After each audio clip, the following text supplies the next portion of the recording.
This is, to us, one of the most important things we can do, and the constant training is what builds a better team and the confidence in our response to this. Sergeant Corey Havlin runs his officers and firefighters through scenario after scenario to prepare them for the all too real threat of a school shooting. We improve every time. So every time we run it in some type of training scenario like this, we just get better. Simulating a realistic response, officers rush to the school from down the road. Inside, teachers and faculty role play to create real-life chaos. Oh my God, he's shooting at my school, help! It's a day that has taken months of planning. We've been setting this training up for a year, ironing out our policies, our procedures, getting everything on board with each other.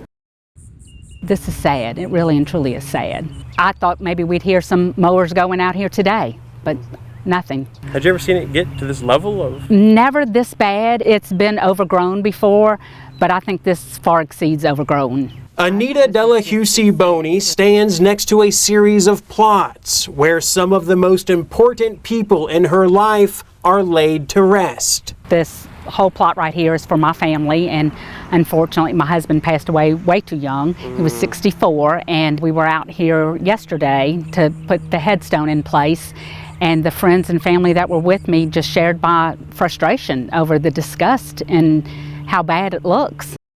No, it hasn't rained recently, and this is not a retention pond. This is water that has built up from a source flowing inside this advanced auto shop. And it's been like this for about a month. Water is still rushing through the front doors and even through the garage. You can see just how much water is flowing from the building into the parking lot and into this drainage pipe in the back. And this is apparently where it's coming from, in the middle of the store. Somewhere in between September 23rd and the 25th, our water department had a phone call that they had water coming from the floor in the auto parts store. So our department went out there. They turned the water off for 24 hours to see if the water would subside, and it kept flowing. No matter if this water is from a pipe or from a spring, the city says it's still Advanced Auto's responsibility to fix. And so far, corporate offices have not returned our phone calls. In Ocean Springs, I'm Noah Noble for WLOX News Now.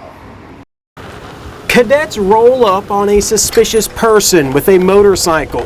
Seems harmless enough, right? Hey man, how's it going? This cadet's got one running. Got one on foot. Running on the vast building. White male, about 6 foot. Black shirt. Sir, put your hands behind your back. Get on his back. Knee on the back. Knee on the back. Hands behind your back. Come on, guys. I ain't doing nothing, man. In this final stretch before graduation, it's all about preparing cadets to expect the unexpected. I just bought the bike last night, guys. If we just basically train these cadets according to the state standards, many of them will not leave here fully prepared to be a police officer on the street. On the driving course, Cadet Jason Strickland is behind the wheel. Why'd you want to be a cop, man?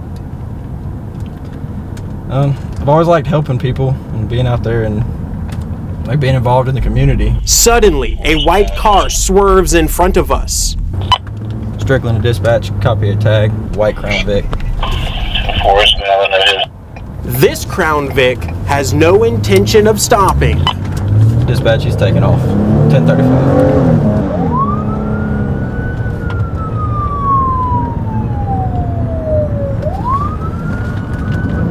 You want to try to experience the most dangerous things in law enforcement in a controlled environment. You don't want the first time that they experience a pursuit to be on the streets where lives are at stake. Driver, turn the car off! For Cadet Strickland, it's a lesson he'll never forget. Everybody can take off on you at any given minute. Nothing's just going to be a simple traffic stop. Nothing's routine. They say it's routine patrol, but nothing is routine in this line of work. We have been very busy. It's springtime. Spring has sprung. We've just finished potting last week, so the greenhouses are pretty full. Just waiting on customers now. For almost 2 decades, horticulture teacher Rick McMullen, or Mr. Mac as he's known around the school, has dedicated countless hours into building up a successful program. Year-round, Mr. Mac's students pot, nurture, and grow plants to be sold at the school. And the classwork goes beyond learning how to have a green thumb. We have a business and marketing section now, so they learn how to run the business, not just grow the plants. It's a wide-ranging curriculum that engages students even outside the classwork. My mom, she works at a nursery, so I feel like I'm following in her footsteps right now. I just love the class, it's hands-on. I like coming outside, not just being in the classroom all day. Yeah. And Mr. Mac's a great teacher too. I really enjoy it a lot, and it's going to be my future career. You think so already? Yeah. Why? Well, it's hands-on, and it's just enjoying to be outdoors. At the Lady May in Ocean Springs, there's a full crowd for lunch, but many of them came to enjoy something more than just the daily special. I want to go back to the island. Give me oysters and beer for dinner every day of the year and make me feel fine.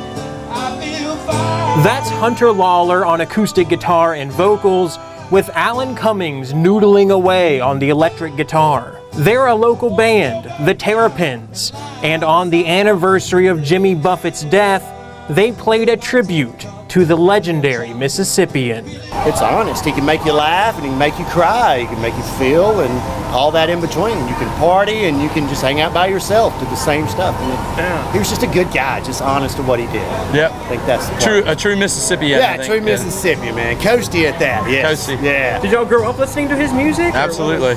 Yeah, I can remember being 9, 10 years old. The songs you should know by heart, songs you know by heart album. My dad played it relentlessly. The yellow. Yeah, the yellow. That's the one that I have, man. Red lyric. The red lettering on it. That album we're laughing about, it's the same album my dad played for me growing up out at the islands. I want to go back down and die beside the sea there with my tin cup for a chalice. I fill it up with good red wine and I've been chewing on a honeysuckle vine. Due east in Pascagoula, Jimmy Buffett's childhood home, the site of remembrances and tokens of appreciation. Down at the beach, fans pay their respects at Buffett Bridge. The Kidder family came from Lafayette, Louisiana on a pilgrimage they plan to make every year. Just the whole spirit of Jimmy Buffett, the escapism through Margaritaville. It's more than just the music, it's the philosophy that he lived by. He's very easygoing. I'm sure it was not like that all the time, but it's just the message that he preached was, don't worry, have a good time. The mother and father parrot heads got matching tattoos with their kids, or parakeets as they call them, all to honor their favorite musician. Like the shirt I have on today, Why Limit Happy to Just 1 hour, I think says a lot about, Jimmy Buffett and his lifestyle. Be happy all the time because you never know when it might end. Jimmy Buffett isn't here to travel up to San Francisco to play his Labor Day weekend show. He's playing the show in the most important place of all, in the hearts of fans like the Kidders and like myself, who will always cherish the music of Jimmy Buffett. In Pascagoula, I'm Noah Noble for WLOX News Now.